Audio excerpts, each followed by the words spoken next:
멕시코 혁명은 단순한 정치적 변화가 아니라 멕시코 사회 전체를 뒤흔든 대규모 혁명이었어.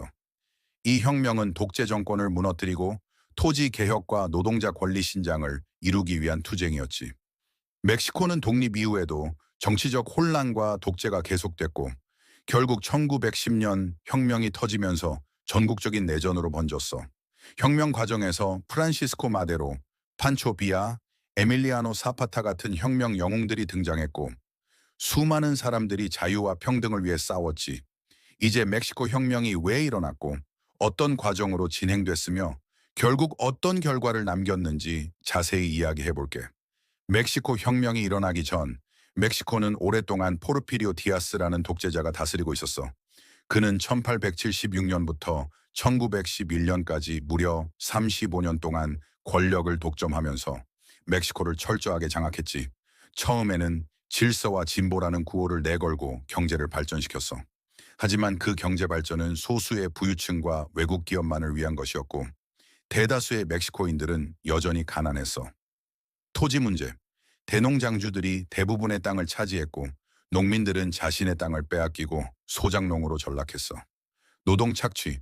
공장에서 일하는 노동자들은 하루 12에서 15시간 노동에 시달리면서도 최저임금조차 받지 못했어. 정치적 탄압. 디아스 정권을 비판하는 사람들은 체포되거나 살해당했어. 선거도 형식적이었고 실질적인 민주주의는 존재하지 않았어.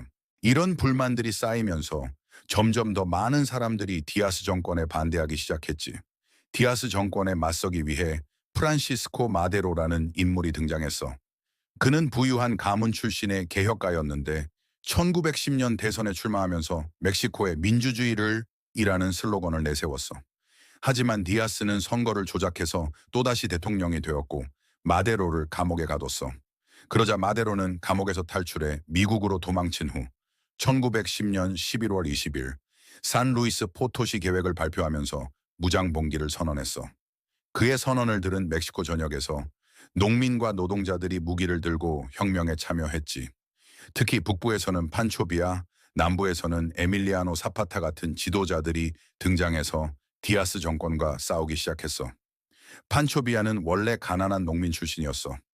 그는 부자들에게 빼앗긴 농민들의 땅을 되찾아 주겠다며 혁명군을 조직했고 뛰어난 전술로 북부 지역을 장악했지. 그는 특히 기병대를 이용한 빠른 공격과 기습 작전에 능숙했어. 덕분에 디아스 군대를 여러 번 격파할 수 있었지. 사파타는 토지는 농민에게라는 유명한 구호를 외치며 농민들의 권리를 위해 싸웠어. 그는 아얄라 계획을 발표해서 혁명의 목표를 대지주의 토지를 몰수하고 농민들에게 분배하는 것으로 정했어. 사파타의 군대는 남부에서 강력한 게릴라전을 펼쳤고 디아스 정권을 무너뜨리는데 중요한 역할을 했어.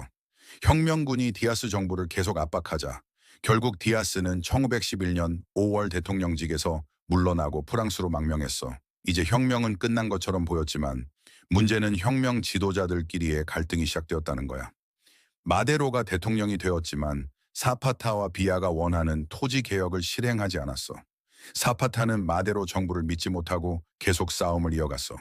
결국 1913년 디아스의 옛 장군이었던 빅토리아노 우에르타가 쿠데타를 일으켜 마데로를 살해하고 정권을 장악했어. 우에르타 정권은 매우 강압적이었지만 혁명 지도자들은 그를 몰아내기 위해 다시 뭉쳤어. 베누스티아노 카란사, 알바로 오브레곤, 판초 비아, 에밀리아노 사파타가 연합해서 우에르타 정부와 싸웠지. 결국 1914년 우에르타는 패배하고 멕시코를 떠나게 돼. 하지만 혁명 지도자들끼리 또다시 권력을 두고 싸우게 되면서 멕시코는 내전 상태로 빠져들었어. 혼란이 계속되자 카란사 정부는 1917년 새로운 헌법을 발표하면서 혁명을 마무리하려고 했어. 이 헌법에는 노동자 권리 보호, 토지 개혁, 교육 개혁 등이 포함되었고 멕시코 역사에서 가장 진보적인 헌법으로 평가받고 있어. 하지만 혁명 지도자들은 계속해서 암살되었어. 1919년 에밀리아노 사파타가 암살되었어. 1923년 판초 비아가 암살되었어. 1920년 카란사가 살해되고 오브레곤이 대통령이 되었어. 1920년 오브레곤이 대통령이 되면서 멕시코 혁명은 공식적으로 끝이 나게 돼. 멕시코 혁명은 수많은 희생을 가져왔지만 중요한 변화를 이루어냈어. 디아스 같은 독재자가 다시는 나오지 않도록 견제하는 정치 구조가 생겼어. 1917년 헌법을 통해 노동자와 농민의 권리가 보호되었어. 대농장주들이 독점하던 토지가 농민들에게 분배되었어. 이 혁명은 단순한 정권 교체가 아니라 멕시코 사회 전체를 변화시킨 혁명이었어. 지금의 멕시코가 있기까지 이 혁명에서 쌓아온 수많은 사람들의 희생이 있었다는 걸 잊으면 안 돼.